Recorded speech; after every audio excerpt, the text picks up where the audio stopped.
હરિઓમ વિદ્યાર્થી મિત્રો, આજે આપણે ધોરણ 5 વિષય ગુજરાતી 1 માં પાઠ 9 કદર. અગાઉ આપણે આ પાઠના સ્વાધ્યાય પ્રશ્નોત્તરની સમજૂતી આપણે મેળવી હતી, જેમાં પ્રશ્ન 3 સુધી આપણે સમજ્યા હતા કે વાક્યો કોણ બોલે છે અને કોને કહે છે, અને આપણે લખી પણ લીધું હતું. હવે પ્રશ્ન 4 જોઈએ. પ્રશ્ન 4 આપણો કયો છે? સ્વાધ્યાય પ્રશ્નોત્તરમાં પ્રશ્ન 4 છે, નીચેના વાક્યોને વાર્તાના ક્રમમાં ગોઠવીને ફરીથી લખો. હવે તમને આ વાક્યો આપેલા છે, જે કેવા છે? આડાઅવળા છે. જેને વાર્તા કમ્પ્લીટ સાંભળેલી છે, વાર્તા જેને સરસ આપણે કદર પાઠ સાંભળ્યો, બરોબર, તો એ પાઠને કમ્પ્લીટ જેણે સાંભળ્યો છે, સમજ્યા છે, એને વાર્તાના ક્રમમાં આ વાક્યો ગોઠવતા આવડશે. જુઓ, પહેલું વાક્ય છે આપણું, વાલો કેસરિયો એક દી વડોદરામાં જઈને ઊભો રહ્યો. એ પછીનું છે, વાટ કરચીની વધેલી 500 રૂપિયાની વાંસળી કેળે બાંધી છે. બરોબર, તો એ વાક્ય કેવું આવશે? પહેલું આવશે. આવી રૂપકડી કણુકી નદીના કાંઠે ગરણી ગામ આવેલું છે. ગરણી ગામ વાળું જે વાક્ય છે, બધા વાક્યો તમારે પહેલા શું કરવાના? વાંચી લેવાના. વાંચી લીધા પછી તમારે વાક્યોને કેવી રીતે લખવાના? વાર્તાના ક્રમ પ્રમાણે. જે વાક્ય પહેલું આવે એ વાક્ય શું લખવાનું? પહેલું લખવાનું. પહેલું વાક્ય આપણું કયું આવશે?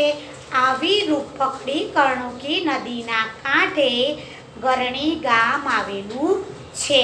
બરોબર, ચાલો બીજું વાક્ય કયું આવશે?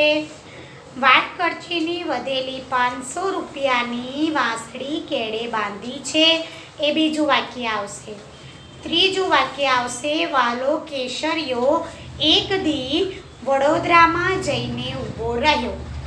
બરાબર, એલા તાંબાનું પતરું લાવો, મારી કદર મારે મોઢે બોલાવો એટલે હાવ. તો ચોથું વાક્ય, મારી કદર મારે મોઢે બોલાવો તો હાવ, એ ચોથું વાક્ય આવશે. અને પાંચમું વાક્ય કયું લખાશે? એલા તાંબાનું પતરું લાવો. બરોબર, સમજાય છે વિદ્યાર્થી મિત્રો? હવે આગળ સમાનાર્થી શબ્દો તમને આપેલા છે. સમાનાર્થી શબ્દમાં તમારે પાઠ્યપુસ્તકમાં તમને લખવાનું છે, પાઠ્યપુસ્તકની અંદર. ચાલો, પાઠ્યપુસ્તકમાં બધા જુઓ, કાઢો, અને તમારે બધાએ નોટમાં પણ સ્વાધ્યાય લખવાનું છે. જુઓ, પહેલું વાક્ય પ્રશ્ન 4 નું કયું આવશે? તો રૂપકડી કર્ણુકી નદીના કાંઠે આવી રૂપકડી કર્ણુકી નદીના કાંઠે વાળું વાક્ય પહેલું લખાશે. આ વાક્ય પહેલું આવશે. તમને ટૂંકમાં લખાવું છું એટલે તમને સમજાય. બીજું વાક્ય છે, બીજું વાક્ય કયું આપણે લખીશું? વાલો કેસરિયો એક દી. આ બીજું વાક્ય લખવાનું. બરોબર, ત્રીજું વાક્ય કયું? આખું વાક્ય તમારે લખવાનું છે, પાઠ્યપુસ્તક છે તમારી પાસે. વાલો કેસરિયો એક દી વડોદરા ગયો. વાટ કરચીની વધેલી રકમ, અહીંયા વાટ કરચી વાળું પહેલું વાક્ય આવશે. પછી વાલો કેસરિયો એક દી વડોદરા ગયો.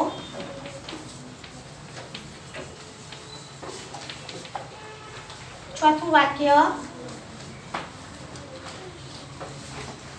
મારી કદર મારે મોઢે કરો તો હાવ. અને પાંચમું વાક્ય આવશે, એલા તાંબાનું પતરું લાવો. સમજાય છે? ચાલો આગળ સમાનાર્થી શબ્દો. કાંઠો તો લખો કિનારો. પાઠ્યપુસ્તકનો પ્રશ્ન 5 છે. આ તમારે નોટમાં લખવાના છે. આ રીતે મેં બતાવ્યા એ રીતે પ્રશ્ન 4. પ્રશ્ન 5 પણ તમારે નોટમાં લખવાનો છે. અત્યારે હાલ તમારે પાઠ્યપુસ્તકમાં લખવાનું છે. કાંઠો તો કિનારો લખો. કાંઠો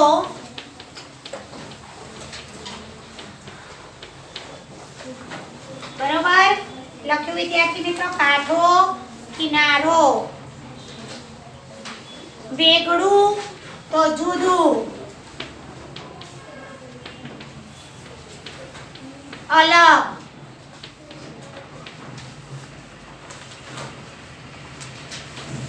મહોર તો સિક્કો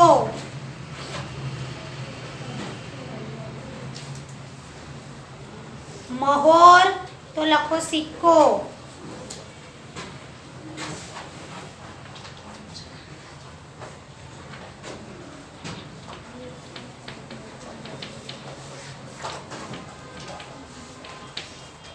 લખ્યું બધાએ રૂડપ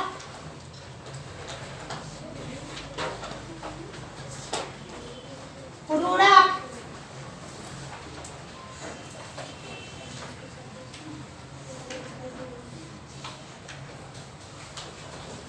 રૂડપ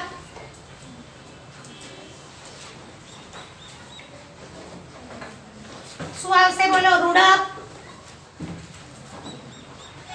સુંદરતા સરસ ભેર મદદ મદદ સહાય આ અગાઉ આપણે સમાનાર્થી શબ્દો લખાવી દીધેલા છે તમારે પાઠ્યપુસ્તકમાં લખવાના છે જેને બાકી છે એ લખી લે ચાલો વિરુદ્ધાર્થી સુવાળું તો ખરબચડું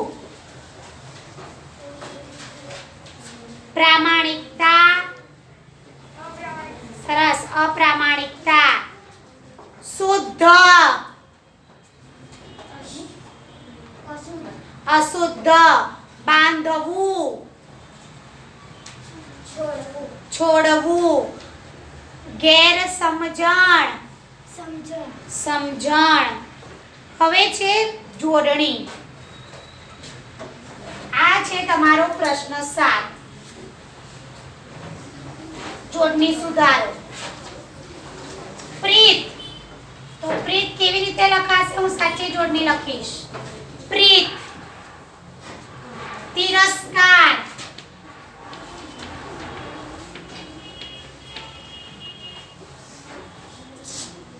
જિલ્લો જિલ્લો જિલ્લો લખ્યું છે તમને જિલ્લો નિર્ણય નિર્ણય એવું લખેલું છે ખોટી જોડણીમાં નિર્ણય સાચું આ રીતે લખાય સ્તુતિ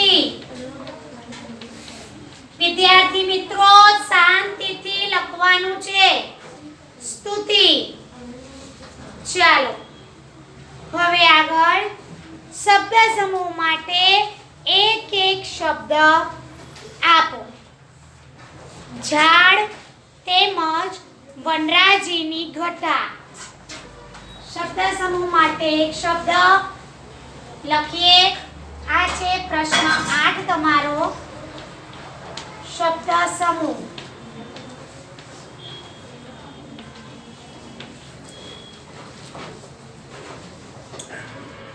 લખજો બધા જ ઝાડ તેમજ વનરાજીની ઘટાદાર તો કહેવાય કુંજાર લખો ઝાડ તેમજ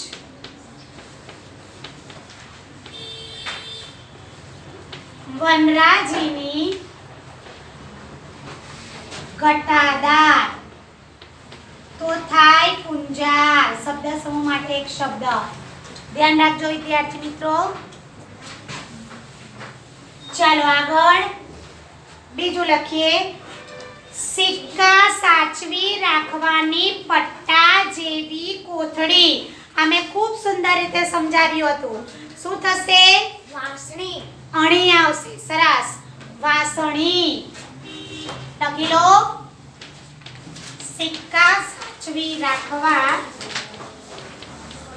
ને પાઠ્યપુસ્તકમાં લખેલું છે સિક્કા સાચવી રાખવાની પટ્ટા ખૂબ આઈએમપી છે ધ્યાન રાખજો પટ્ટા જેવી કોથળી તો થશે વાંસણી અણી લખાશે અડી નહીં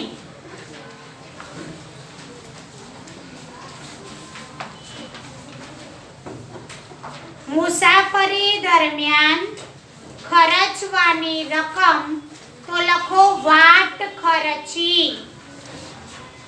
મુસાફરી દરમિયાન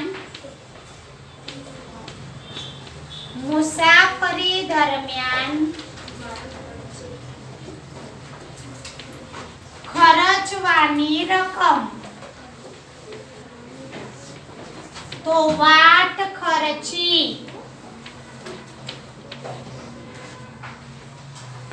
આગળ પૂરના પાણીની ઝડપે દોડનાર. તો પાણી પંથા. લખો શબ્દ સમૂહ માટે એક શબ્દ. પૂરના પાણીની ઝડપે જે દોડે એને શું કહેવાય? પાણી પંથા. ખૂબ મજબૂત એમ.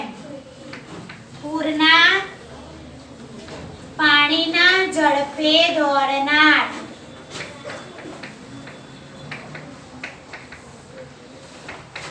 તો લખો પાણી પંથા.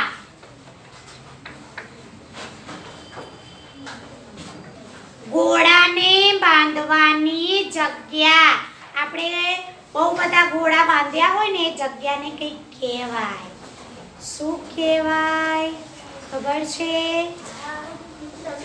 તબેલો. સરસ. લખો ઘોડાને બાંધવાની જગ્યા એને કહેવાય તબેલો.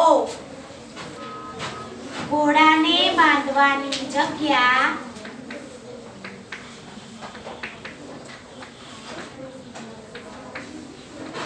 તો તબેલો. ઘોડાર પણ કહેવાય. ઘોડાર.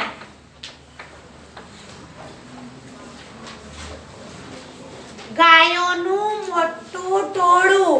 ઘણી બધી ગાયો જતી હોય એને કહેવાય. કઈક કહેવાય. ધણ કહેવાય. ધણ. શબ્દ સમૂહ માટે એક શબ્દ છે. ગાયોનું મોટું ટોળું તો ધણ. પશુને ખાવાનું અનાજ તો જોગાણ. લખો છઠ્ઠું ગાયોનું મોટું ટોળું તો ધણ. તો ધણ થશે. અને સાતમું શું આવશે? જોગાણ. બરોબર. પશુને ખાવાનું અનાજ તો જોગાણ. ચાલો હવે જુઓ, તમને સરસ મજાના કોષ્ટક આપેલું છે. સરસ મજાનું એક કોષ્ટક જુઓ. પાઠ્યપુસ્તકમાં તમને કોષ્ટક બતાવેલું છે. બરોબર. દોરેલું પણ છે. આ કોષ્ટકમાં તમારે શું કરવાનું છે? કોષ્ટકના આધારે 5 જોડાક્ષર વાળા શબ્દો ફરતે ગોળ કરવાનું છે. જુઓ, સ્તુતિ જોડાક્ષર વાળો શબ્દ છે. ઉપો ગોળ કરો. ફિરસ્તો ગોળ કરો. બક્ષિસ. બરોબર. ત્રીજો શબ્દ થયો તિરસ્કાર. જુઓ ઉભો. ચોથો શબ્દ બન્યો. પછી ઉચ્ચાર. પાંચમો બન્યો. આ જે જોડણી વાળા શબ્દો છે એ શબ્દોને તમારે શું કરવાનું છે? વાક્યમાં પ્રયોગ કરવાનો છે. ભાઈ સ્તુતિ તો હું દરરોજે ભગવાનની સ્તુતિ કરું છું. સ્તુતિ શબ્દ તમારા વાક્યમાં આવવો જોઈએ. એવી રીતે તમારે વાક્ય પ્રયોગ કરવાનું છે. આવડે ને એવું? હા. ચાલો હવે પ્રશ્ન 10. ફકરામાં યોગ્ય વિરામ ચિહ્નો મૂકી સુવાચ્ય અક્ષરે તમારી નોટબુકમાં લખો. તમારે શું કરવાનું છે? આમાં વિરામ ચિહ્નો મૂકવાના છે. આવું પૂછાઈ શકે છે. જો ન આવડે તો તમારી પાઠ્યપુસ્તકમાં ફકરો આપેલો છે. આવો આવો કેસરિયા બોલતા ભાત ભરી લીધી. બરોબર. આવો આવો કેસરિયા એમ કરી અને બોલતા ભાત ભરી લીધી. એમાં શું આવશે એ પણ આપણે લખવાનું છે. અલ્પવિરામ, પૂર્ણવિરામ, અવતરણ ચિહ્ન આ બધું જ તમારે ફકરામાં કરવાનું છે. સમજાય છે? તો ચાલો આપણે ફકરો તમારે નોટબુકમાં લખવાનો છે. આખું સ્વાધ્યાય હવે આ પાઠનું વિદ્યાર્થી મિત્રો પૂરું થાય છે. હવે બધા જ નોટ અને બધું જ બંધ કરી દો. નોટ ને બધું જ બંધ કરી દો અને ધ્યાન બધાનું સામે. આગળનો પાઠ આપણો સમજવાનો છે. બધા જ ટટ્ટાર બેસી અને ધ્યાન આપે. જે ઘરે પણ ભણે છે વિદ્યાર્થી મિત્રો એ પણ ખૂબ ધ્યાનથી પાઠને સમજે. ચાલો પાઠ 9 નું સ્વાધ્યાય તમારે નોટબુકમાં લખવાનું છે. બરોબર. હવે પાઠ 10 ભૂલની સજા. આપણો પાઠ 10 છે.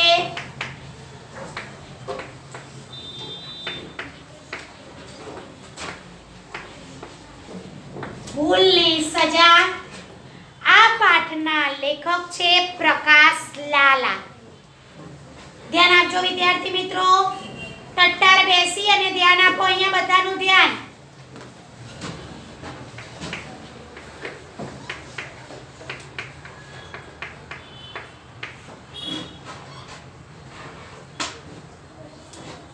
પ્રસ્તુત એક નાટક જેવું છે. નાટકમાં તમને ખબર છે આ પાઠમાં કેવું છે તો નાટક આપણે ભજવી શકીએ ને એ રીતના પાત્રો છે. શિક્ષક અને વિદ્યાર્થી બંને વચ્ચેનો સંવાદ અહીંયા રજૂ થયેલો છે. ધ્યાન આપજો વિદ્યાર્થી મિત્રો. પાછળની છેલ્લી બેન્ચીસ વાળા વિદ્યાર્થીઓ ખાસ ધ્યાન આપે. પ્રસ્તુત નાટિકામાં પહેલાના ભૂતપૂર્વ આપણા અમેરિકાના રાષ્ટ્રપ્રમુખ અબ્રાહમ લિંકન જે ભૂતપૂર્વ થઈ ગયા. અબ્રાહમ લિંકન જ્યારે નાના હતા ને ત્યારની વાત છે. એ તમારા જેવડા નાના હતા ત્યારે શાળામાં ભણવા જતા અને શાળામાં ભણવા જાય એટલે શાળામાં કોણ હોય? શિક્ષક હોય, આચાર્યશ્રી હોય, બધા હોય ને. તો અહીંયા એવો એક નાનો એમનો બાળપણનો પ્રસંગ સુંદર રીતે રજૂ થયેલો છે. અબ્રાહમ લિંકન ખૂબ સત્યનિષ્ઠાવાળા હતા, સાચું બોલવાવાળા. તમે તો શું કરો કે હોમવર્ક ના કર્યું હોય ને તો ટીચરની હલ્લા કરીને સમજાવી દો, પણ સાચું બોલો નહીં કે ભાઈ મારાથી આજે હોમવર્ક થયું નથી, એવું તમે ના કહો. પણ આપણા અબ્રાહમ લિંકન કેવા હતા? સાચા, સત્યમ વદ, સાચું બોલવાવાળા, સત્યનિષ્ઠા, બીજું પ્રામાણિકતા. બધા ગુણો હોવા જોઈએ. સાચું બોલવું, પ્રામાણિક બનવું. પ્રામાણિક એટલે શું? તમને કોઈની પાસેથી નહીં તો તમને રસ્તામાંથી પણ કઈ વસ્તુ મળી છે, તમને ખબર છે કે આગળ કોઈ જાય છે ને એની વસ્તુ તમને મળી તો તમે એને પાછી આપો ને તો એ શું કહેવાય? પ્રામાણિકતા. તમારી પાસે વસ્તુ નથી, તમે વસ્તુ નથી લાવ્યા ને તમારી બહેનપણી કે તમારો ભાઈબંધ તમને મદદ કરે છે કે લે મારી પાસે પેન્સિલ છે તો તમને આપે અને તમે એને ફરી પાછી પરત આપો, એને શું કહેવાય? પ્રામાણિકતા. સમજાય છે? ખેલદિલી જેવા જીવન મૂલ્યો અબ્રાહમ લિંકનમાં જોવા મળે છે. એમને ખૂબ ખેલદિલીની ભાવના પણ છે. પ્રસ્તુત પાઠમાં ખૂબ સુંદર પ્રસંગ રજૂ થયેલો છે. વિદ્યાર્થી મિત્રો ધ્યાન આપજો. અબ્રાહમ લિંકન નું પુસ્તક ટીચરે આપેલું છે વાંચવા માટે અને એનું પુસ્તક ભૂલમાંથી પલળી જાય છે. એની અહીંયા વાત છે. ચાલો, સુંદર દ્રશ્ય છે, ધ્યાન આપીએ.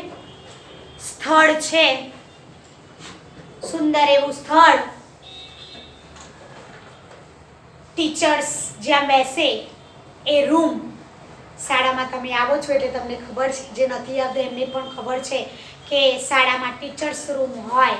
તો ટીચર્સ રૂમ એમાં અંદર શિક્ષકો બેઠા હોય. તો અંદર 2-3 શિક્ષકો વાતો કરે છે, કોઈ લખે છે વગેરે. બાળક, વિદ્યાર્થી, તમારા જેવો વિદ્યાર્થી અબ્રાહમ લિંકન કહે છે, મે આઈ કમ ઇન ટીચર. પ્રવેશતા તમે બોલો ને તો એ બોલે છે કે મે આઈ કમ ઇન ટીચર. લિંકન બોલે છે મે આઈ કમ ઇન સર. તો શિક્ષક કહે છે યસ. લખતા હોય કે કંઈ કામ કરતા હોય તો નીચે જોઈને યસ કહે છે. અરે લિંકન, તું છે, આવ. કેમ ચાલે છે? બોલ, તારો અભ્યાસ કેમ ચાલે છે? આમ જ્યારે પણ ટીચર તમને મળે ત્યારે તમને આવું વાત કરે ને, એમ એના સર અંદર એ લિંકન આવે છે ત્યારે સર કહે છે, બોલ લિંકન, કેમ છે, તારો અભ્યાસ કેમ ચાલે છે? લિંકન કહે છે કે મહેનત કરું છું સાહેબ, વળી આપનું માર્ગદર્શન પણ મળે છે. તમે મહેનત કરો અને અમારું માર્ગદર્શન હોય તો તમે ખૂબ સારા માર્ક્સ લાવી શકો છો ને. તો માર્ગદર્શન ખૂબ જરૂરી છે. તમે વિદ્યાર્થી મિત્રો એમને પાઠ વાંચી જાઓ તમને મજા આવે નહીં, પણ ખૂબ સુંદર રીતે ટીચર સમજાવે તો તમને પાઠ ખૂબ સુંદર રીતે આવડી જાય ને. તો ચાલો, ટીચરનું માર્ગદર્શન છે એવું કહે છે. શિક્ષક કહે છે વેરી ગુડ, મેં સાંભળ્યું છે કે ભણવાની સાથે સાથે તું નોકરી પણ કરે છે. લિંકન શું કરે છે? ભણવાની સાથે સાથે નોકરી પણ કરે છે. લિંકન કહે છે જી સાહેબ, હા સાહેબ. શિક્ષક કહે છે તારા મા બાપ નથી? એમ કરી અને અડધું વાક્ય અટકે છે કે તારા મા બાપ. તો લિંકન કહે છે તેઓને મારા શિક્ષણનો ખર્ચ પરવડે તેવો નથી, તે ખૂબ ગરીબ છે. લિંકનનું કુટુંબ ગરીબ છે. એમ કહે છે કે તેઓને કહેવાનું નહીં, જતું જ રહેવાનું, અહીંયાથી જતી રહે. મહેનત કરું છું, વળી આપનું માર્ગદર્શન પણ મળે છે. એમ કહે છે અને કે તું નોકરી કરે છે? તો કે હા, તેઓને મારા શિક્ષણનો ખર્ચ પરવડે તેમ નથી એટલે હું પોતે જ મદદ માટે નોકરી કરું છું.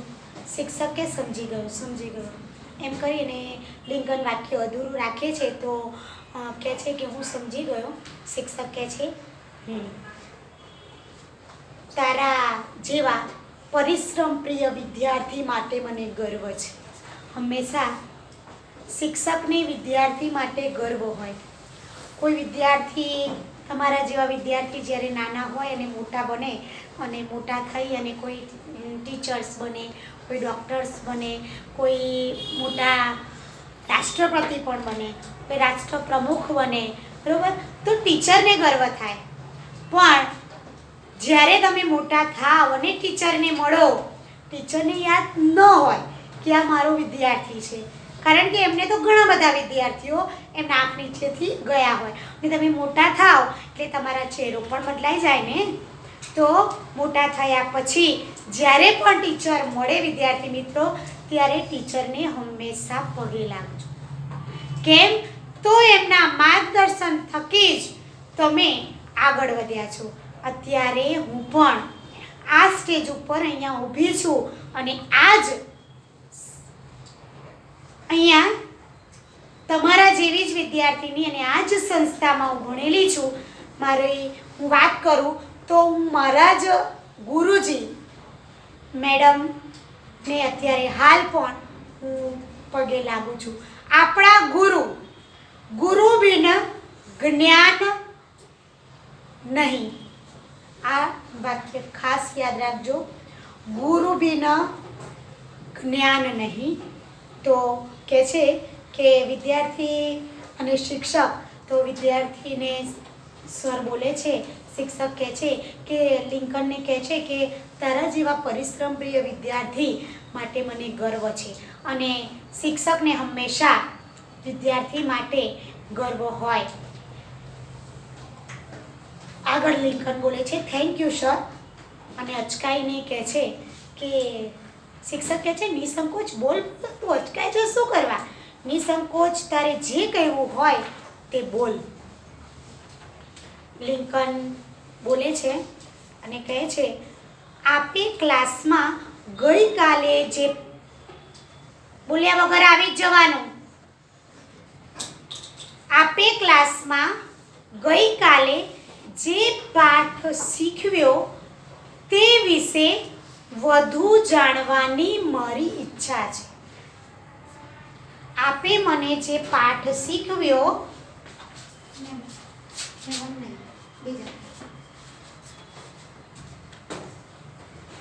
આપે ક્લાસમાં મને જે પાઠ શીખવ્યો તે વિશે વધુ જાણવાની મારી ઈચ્છા છે. એટલે એને પાઠમાં સમજણ નથી પડી, તો એ માટે બીજી કોઈ ચોપડી જો આપણી પાસે હોય તો મને વાંચવા આપશો, એમ કહે છે. કોઈ પણ મોટા વ્યક્તિ હોય એટલે આપણે આદરથી જ કહેવું પડે. તો કહે છે કે તમે જે પાઠ સાહેબ મને ભણાવ્યો હતો ને એ પાઠમાં મને થોડી સમજણ ઓછી પડે છે, તો તમે મને એ ચોપડી વાંચવા માટે આપશો, એમ કોણ બોલે છે? લિંકન. કોને કહે છે? શિક્ષકને. શિક્ષક હસીને કહે છે આપીશ. તારા જેવા જિજ્ઞાસુ વિદ્યાર્થીને પુસ્તક આપી અને મને આનંદ થશે. જિજ્ઞાસુ વિદ્યાર્થી એટલે શું? કંઈક જાણવાની ઈચ્છા. જિજ્ઞાસુ કોને કહેવાય? આ આવું કેમ, આવું કેમ નહીં, એવો પ્રશ્ન થાય એ જિજ્ઞાસુ વિદ્યાર્થી કહેવાય. તો એમ કહે છે કે તારા જેવા જિજ્ઞાસુ વિદ્યાર્થીને હું પુસ્તક આપું ને તો મને આનંદ થાય. અને એ પોતાના ખાનામાંથી પુસ્તક કાઢી અને કોને આપે છે? લિંકનને આપી દે છે. લિંકન કહે છે આભાર સાહેબ, થેન્ક યુ. 2-3 દિવસમાં હું આપને ચોપડી પાછી આપી દઈશ. શિક્ષક કહે છે ઉતાવળ નથી. શું કહે છે? મારે શિક્ષક કહે છે મારે ચોપડીની ઉતાવળ નથી. નિરાતે વાંચીને આપજે, શાંતિથી વાંચીને તું આપજે. લિંકન કે ઊભો થઈને thank you sir, thank you. તમને કોઈ મદદ કરે તો તમે આભાર કોને, એમ કહે છે થેન્ક યુ સર. શિક્ષક કહે છે ખૂબ પ્રગતિ કર બેટા, એમ કરી અને આશીર્વાદ આપે છે ખૂબ પ્રગતિ કર. બરોબર?